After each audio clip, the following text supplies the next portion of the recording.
And last but not least, man, let's finally cover the full season of Andor.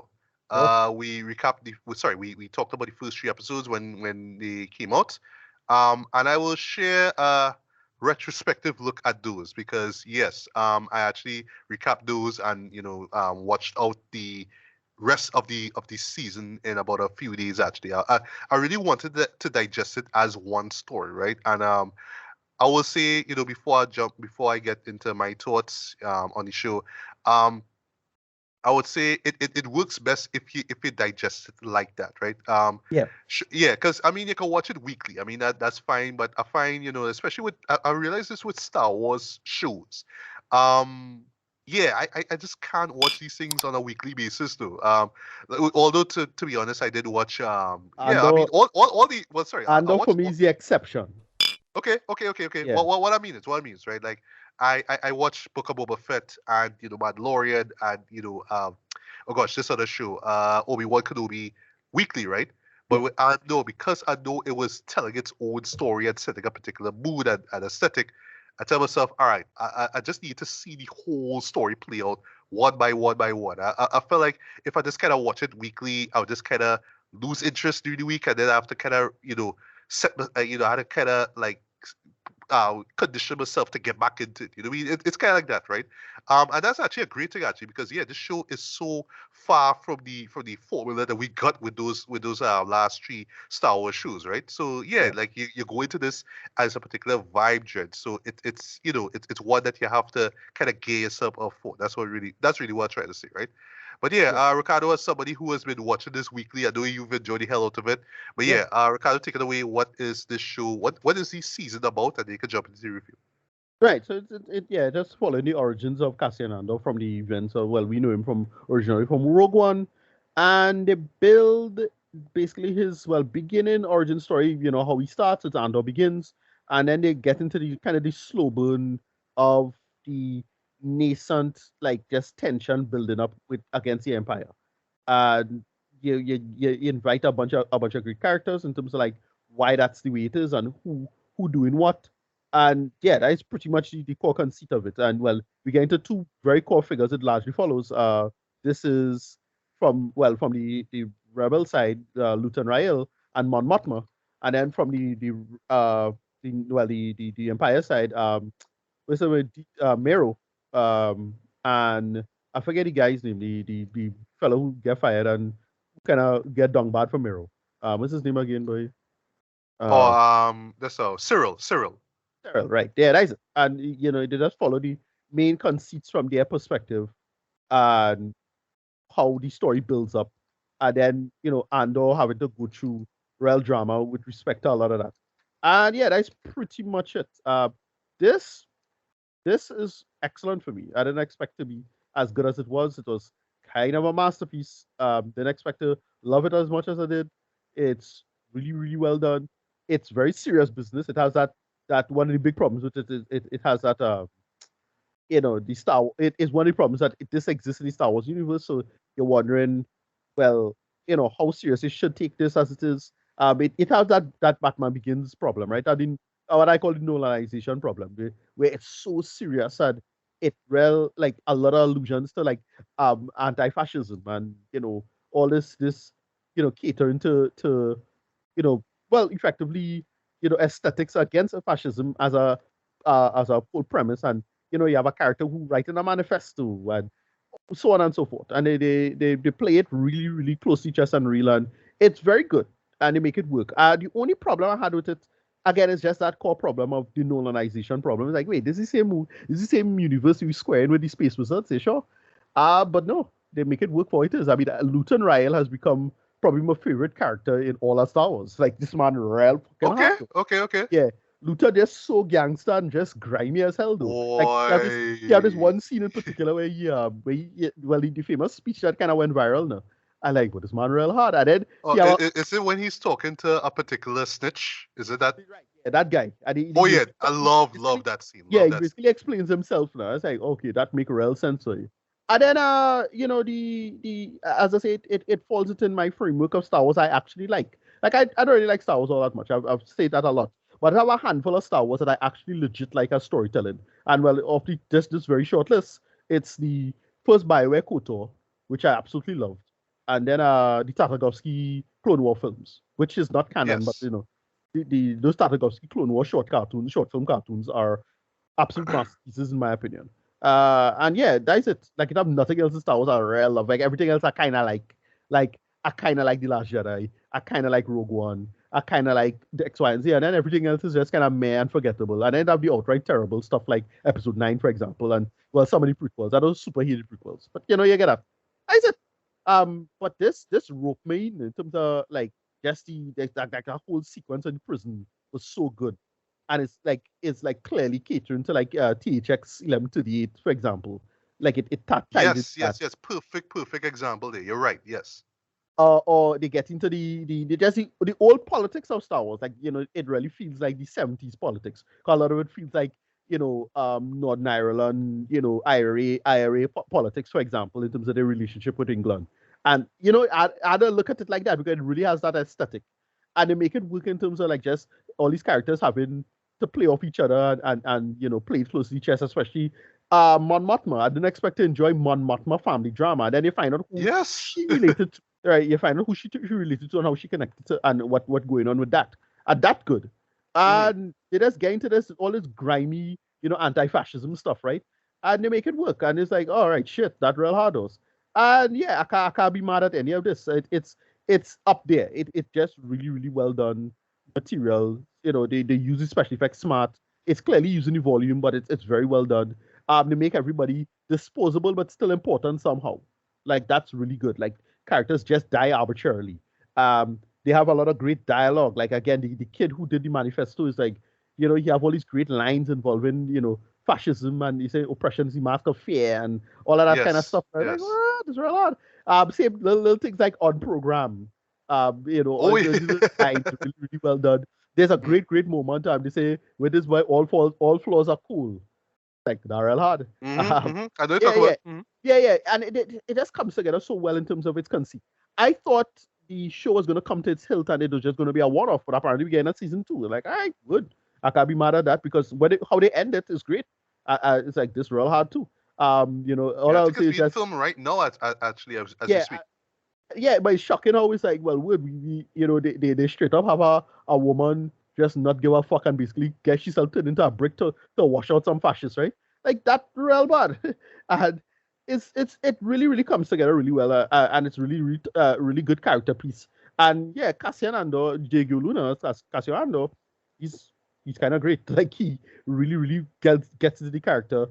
Tony Gilroy is really good. So Tony Gilroy is the brother of one of the creators. Well, he's the creator of one of my favorite, the director of one of my, sorry, he's the brother of the creator of one of my favorite films of the last decade. That was Nightcrawler.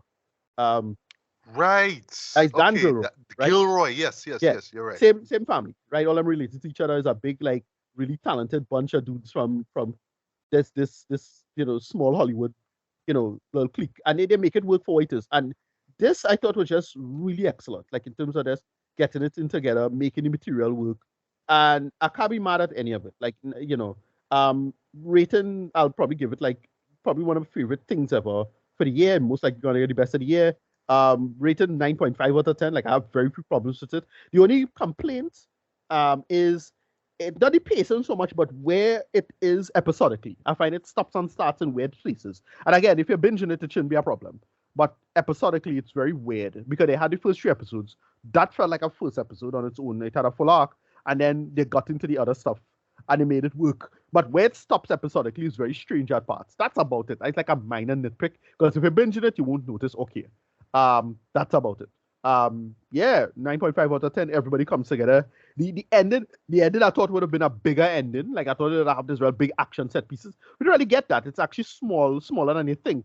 But it's Mhm. one of those spark to create the large fire kind of events. Like it's that kind of stuff. Like how it plays out, especially given the one thing I like is the verisimilitude of the world building. It have a lot of good anthropology. Like sci-fi anthropology is hard to do because you have to kind of replicate something that's real world. So like they had this whole sequence involving a bunch of like a meteor shower, and this local group of people celebrate that as an event.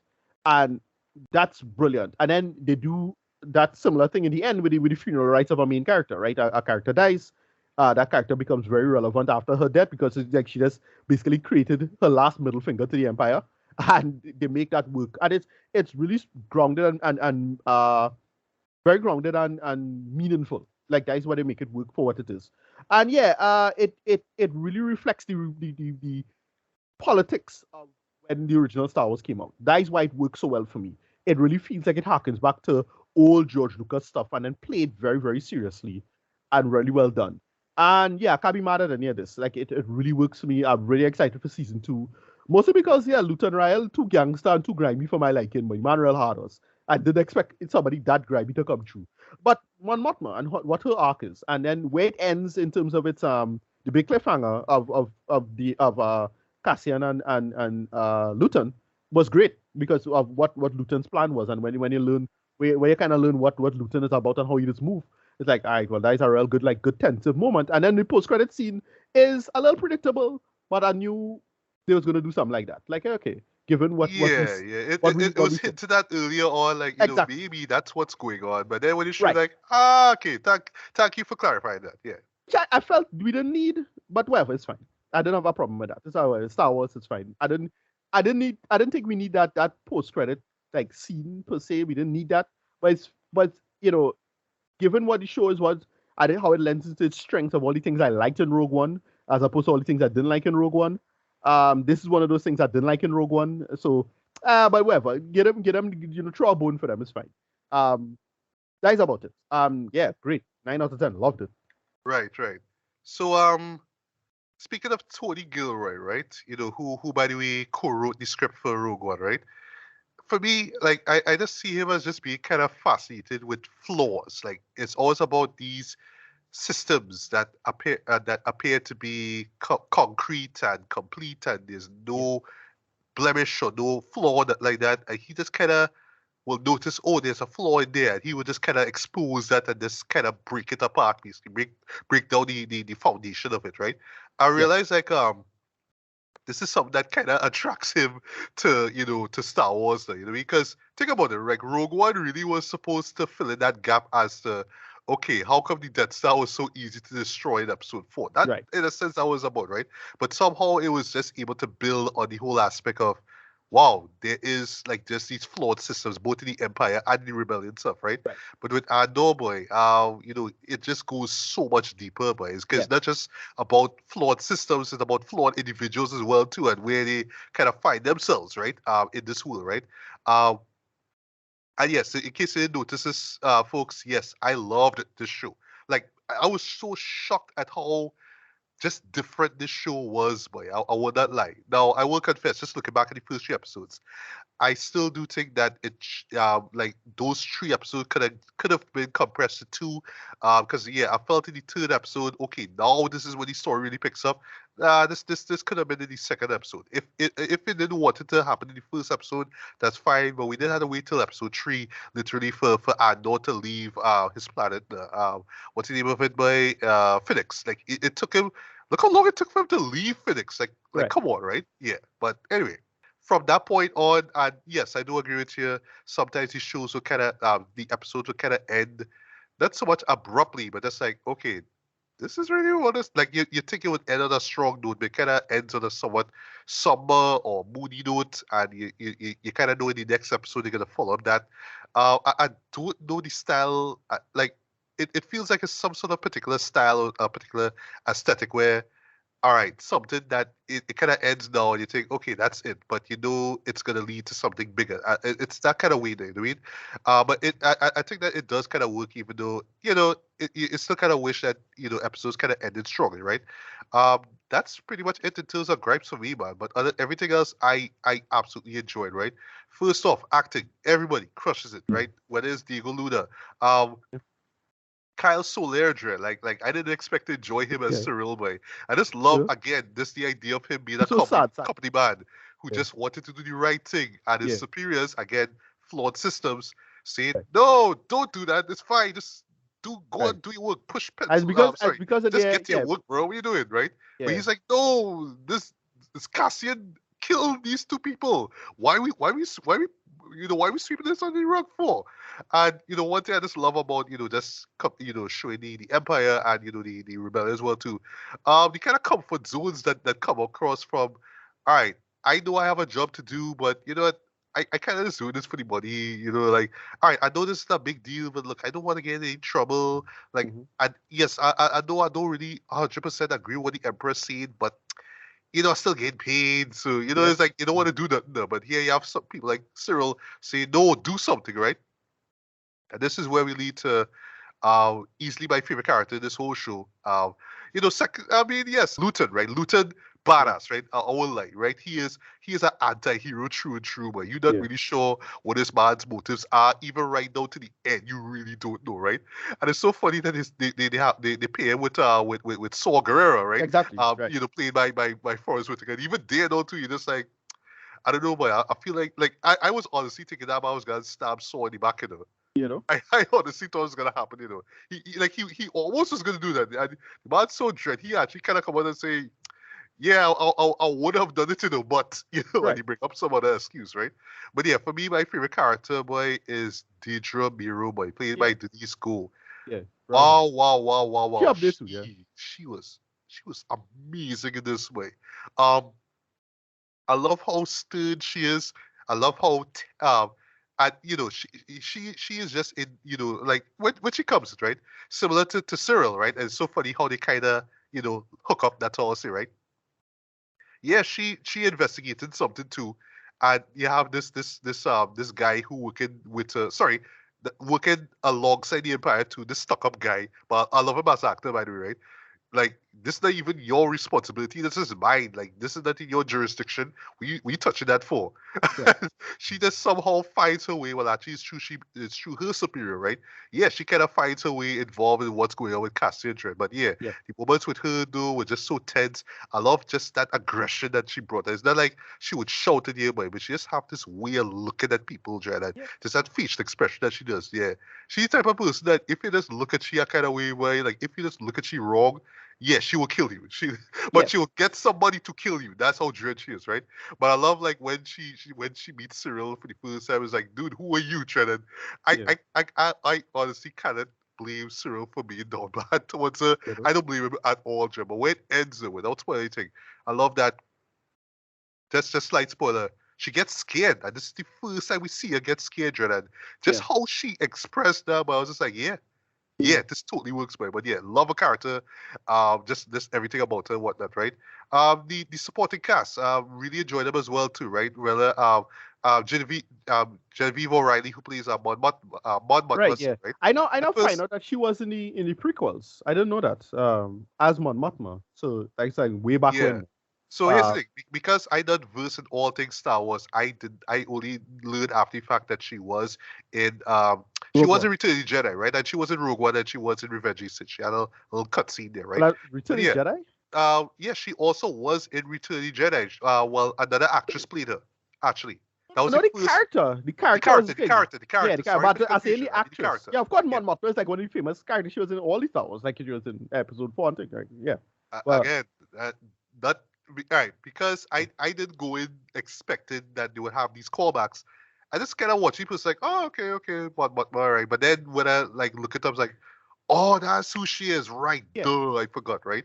But Right. yeah, I love like at first I was just like, all right, is this story arc slowing the story down or that? But I So, like no because, and people make the argument, no, these scenes are drawn out, they're boring, we don't need this political stuff. But no. actually, That's why it no, works. actually, politics has been a part of Star Wars for a long while. Actually, people people kind of now accept the prequel trilogy as part of canon, right? And Yeah. yeah, a majority of one of the big aspects of that prequel trilogy was politics, right? So Yeah. yeah, you have this politician that was the senator actually, who is largely against what the emperor is saying, and she tried to get funding basically to kind of push her agenda, and everybody's like, no, no, we don't want that now. But then that kind of leads to an aspect about her race. Well, the world, sorry, that she's a part of and her family and whatnot, right? And it just goes so deep and dark into Yeah. it as well too, and it fits. It So, actually so yeah, but fits. no, no. Yeah, I find her stuff is some of the best stuff of the show because it's like Oh, you understand how close to the chest she have to play it now. Like at any time she could slip, make a mistake.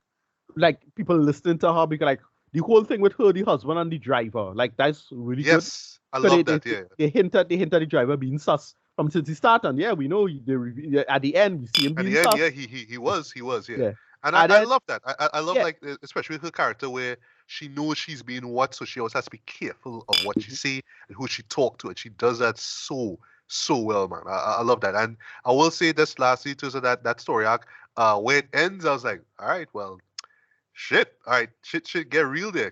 yeah, Kind of Game of Thrones, this kind of, yeah, but I like that. I yeah, really like that. I did not think the show was gonna go that far, boy. yeah, And just to get it all the way, the show isn't like trying to like shock you or titillate you or whatnot, right? right, But in terms of the inner workings of this world, though, that's where the show shines, boy. It yeah, just goes so deep into what makes the empire tick, what yeah, makes people who work in the empire tick, and how they feel. I like that they're not like just mindless drone to like, all right, the emperor say this, so we must do yeah. this. Well, Some believe in what he's saying, right. others don't, but they kind of find out workarounds. So like, all So right, well, as long what as it was benefit yeah me, great. yeah. I love No, that. what was brilliant about it is the IBS and how competent they are. Like you get to finally see the competent side of the empire because that's always one of the big complaints about Star Wars. Hey, them stormtroopers cannot do this, You know, or hey, yeah, yeah, this X Y and Z cannot dump, whatever it is. Like no, the empire has for that to get as far as it does, somebody somewhere have to be smart, and you can probably get into all kind of 80-20 rule stuff about it. Like well, it's only 20% of the empire competent, the rest is a bunch of goofballs. But no, they get into the conceit of the fascism thing where most of the people who just do that stuff is just the nitpicking there on the small stuff. Like we get to see, I forget the character, the guy's his friend, the fat friend. Uh, he or Cyril's friend, or that right, guy who was making fun of last time. Yeah, like even how he came back in this story was real cool. But as we right, said, yeah, he is this guy who just so adamant about, all right, this is the rules, this is how you have to play things out. exactly, It's all right, about bringing down the rebellion at no cost. You know what I mean? I love that about him, right? right, He and just so hell bent on following his job, on sticking to his role there. You know what I mean? I right. love that. Yeah. And people, and people are to fall in line and that kind of stuff. Like that's how most of it is. And it's like, but the competent SS aspect of it is why she works, or why Deidre works, because she's so ambitious, and her hunger is what really gonna be a problem. And like, I thought this season was gonna end with her death. Like I really thought they was gonna wrap her up because Luton find out about her and like that information about learning who she is and Mm, knowing that Luton that she looking for Luton because Luton has a code name. They already code name him Access. Uh, what they do, I thought it was gonna be Luton and Hurt at the end. I like no, they we're gonna get up for season 2 hopefully, and they really make it work in the central conceit of well, this is where the story going and why it gonna happen in this way and so on and so forth. And right. yeah, they build it so well in terms of the competency of the empire. Hopefully Ben Mendelsohn will come in season 2 because he was the big mastermind behind the Death Star. And the Death Star is being built. Yes. Yes. Yeah. The post credit scene, Death Star being built. Well, it's almost finished, but like, it's like for some reason they can't get it. Well, we know why. But like at the end, most likely him having to make it work and his baby project and whatever it is. Again, the nature of the fascism is that yeah, we had to be competent, but we also had to strike fear and be kind of irrational in our own way. They're gonna go with that. Like I want to see where they're gonna go with it in its central premise of it now. And Right. yeah, for the Well, a most few part, more things before we get to Return, right? Yeah, just other side actors were great, man. I was watching the face well, right? The actress who plays Cyril mother. You know who she right, is, right? Cyril's She mom. is Catherine Hunter, right? Okay, She okay, played the witch in the tragedy of Macbeth. The moment I right, right, saw right, the right, face and I heard right. the voice, Yes, I was like, yes, yes, "Oh yes, yes, yes. shit, That is that's true. Right. you." What? But yeah, Listen, that is true. even though she has small bits though, but it's great. I like that she, like how she just kind of like trying to get Cyril Abelai, like literally, Yeah. she hooked him up with that job. Mm-hmm. All I told you when I saw the uncle, cause she keep mentioning his uncle, Right. uncle, Yeah. uncle, Yeah. but Hopefully we'll we see him don't for see him. season 2. I, Yeah. I do hope that we see him next season, right? Yeah. Um, didn't expect to see Andy Serkis, right? Yeah. Right. I mean, I I thought know too. he is part of Star Wars, of course. He was Right. in Last Jedi, but yeah, the man's a prisoner, Dread. I won't lie though, without spoiling too much, right? The whole prison planet thing caught me by surprise because Yeah. at first I tell myself it's going to be this sort of robbery scene involving Cassian and these other well soon to be rebels, right? One of which, much to my surprise, happens to be the sister of Mon Mothma, as in Well, Vel, it's a right? cousin, I think. Oh, cousin, my bad, Yeah. cousin. Yeah. Yeah. I was so shocked though because what I mean, Right. she That's a involved good in reveal. Yeah. Yeah. she kind of leaded this ragtag army and whatnot, but now she coming into Mon rich ass house and whatnot, like it's nothing there. You could tell that they know what's going on. They Right. all know what's going on. They both Yeah. know what's going on, sorry, right? But yeah, and I forgot to mention just a slight gripe. I felt like the transition from that whole robbery thing to the prison planet thing was a little quick. Well, I get why, I get how and yeah. why it happened, but I just wish that we just had like an extra scene to kind of justify, okay, why Cassian was on this planet. I know he was hiding out. That's all I'll say without spoiling anything. I know Yeah. he was hiding out, but it just kind of happened so quick because Yeah. he was on Phoenix for a bit. Then Yeah. all of There's a a little sudden, bit of a time it's skip here. planet there. So it's like, well, Well, well, it's just it just kind of happened quickly. That's just a right. minor gripe of mine, Well, right? why it kind of it is interesting in its own way because they how arbitrary they make things, and that's why I find it work. It's like it because the fallout from the prison, like he gets punished for it, but not in the way he thought it would have happened. But because of the robbery, the Empire cracked down, and then they started pulling off these kind of kangaroo court kind of attitudes towards the prison stuff because they started ramping up the what do you call it? They started ramping up the sentences, and that's why you get catch. Yes. It's, Yeah. it's stuff like that. No? Like, okay, Yeah. that's why it work. And then if it wasn't for such strict sentences and the well, not even strict sentences, but you find out people wasn't being released. Period.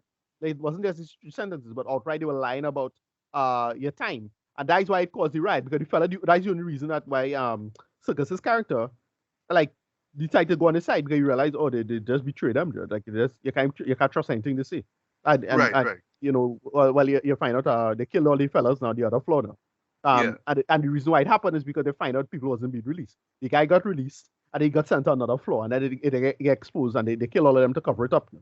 Yeah. It's stuff like that. Like it's all these Right. little small domino effect things that they really like make work and have the whole thing come together in the Of plot. course. Yeah. Definitely. Right. And So that's so just like, yeah, yeah. go So ahead. just a few more things and then we wrap up, right?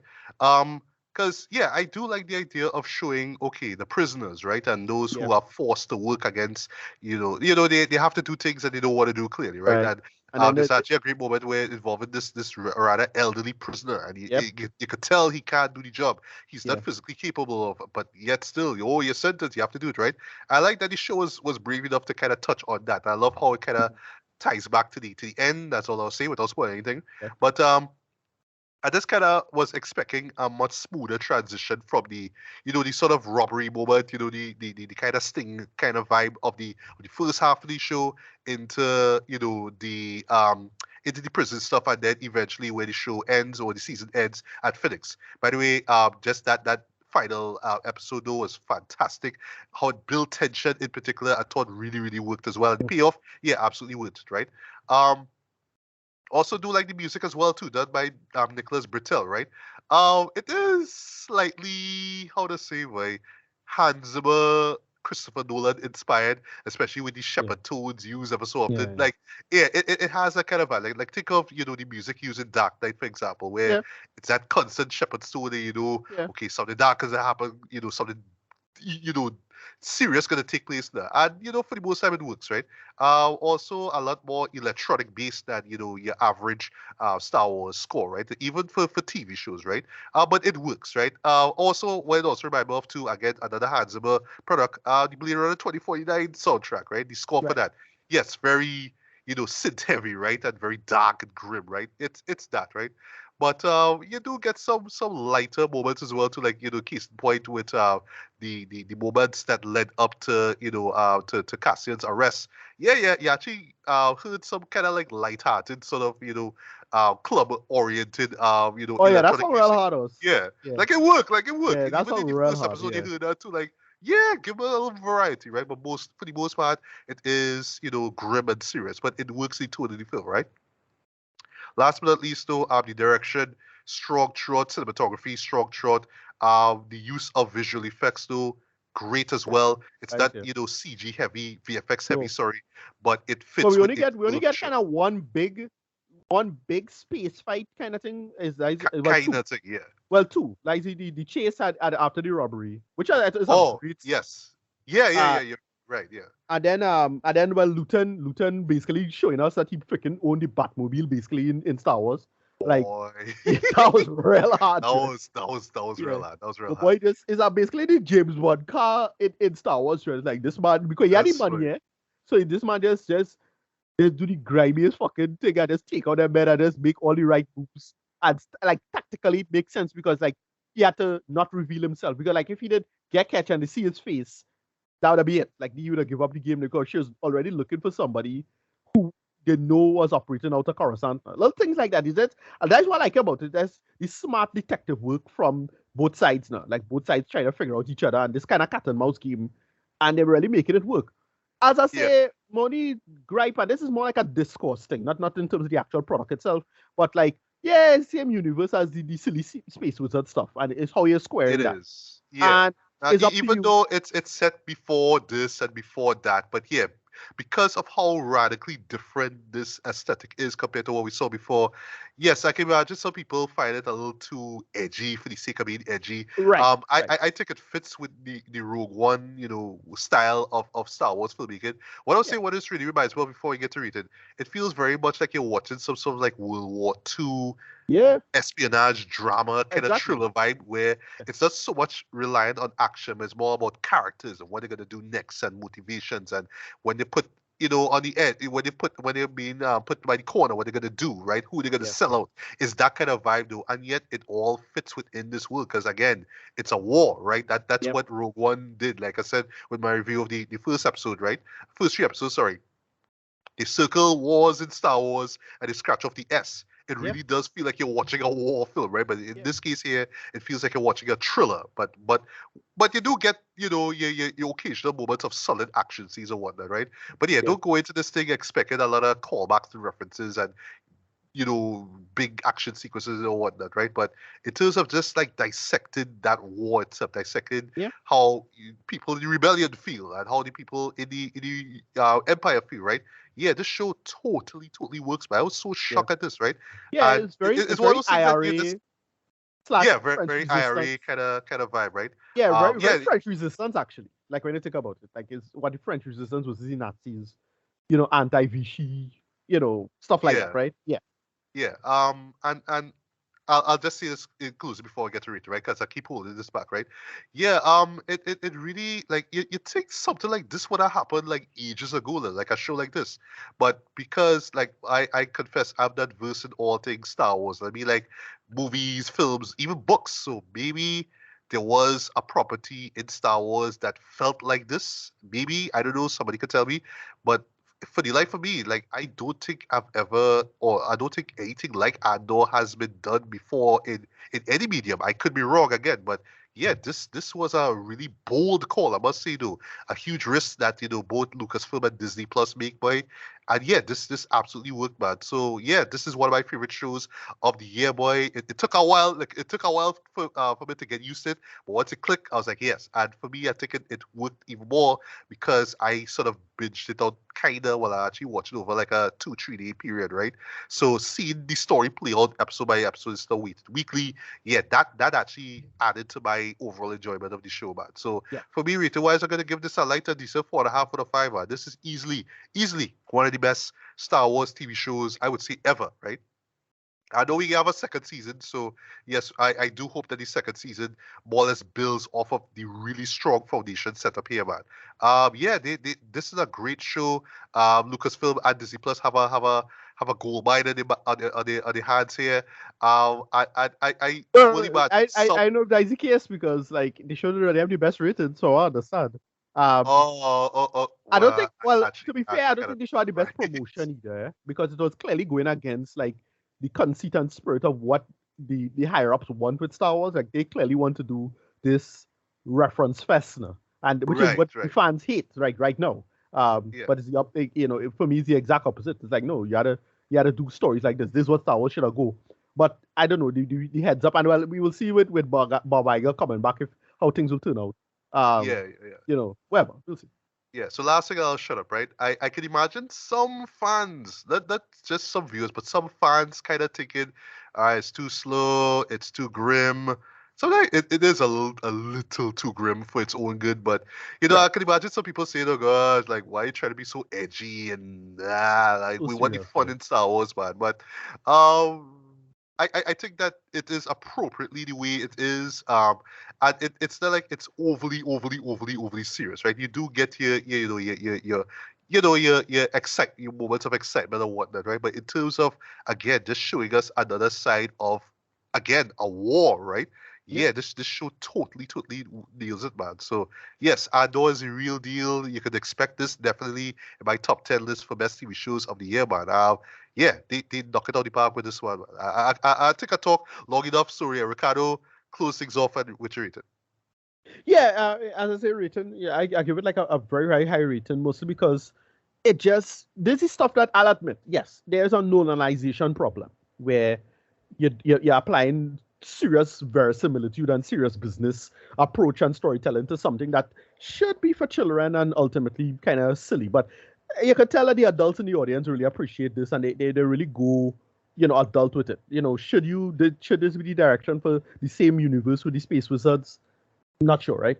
But they make it work for what it is, and in the end of the day, it boils down to just good storytelling and good character work. Like in the end of the day, like if it's true Star Wars, you do this, and look, Star Wars right now is like one of the few domains where you could pull off these kind of stories, and you have the money to do it. Like admit it, like we can get into all these weird debates about the film industry and how you can't make these kind of stories because it have no middle-sized films anymore, blah blah blah blah blah blah. But look, in the end of the day, how you gonna get the budget? How you gonna get the big stars? How you gonna get the money to pay these big stars and blah blah blah blah?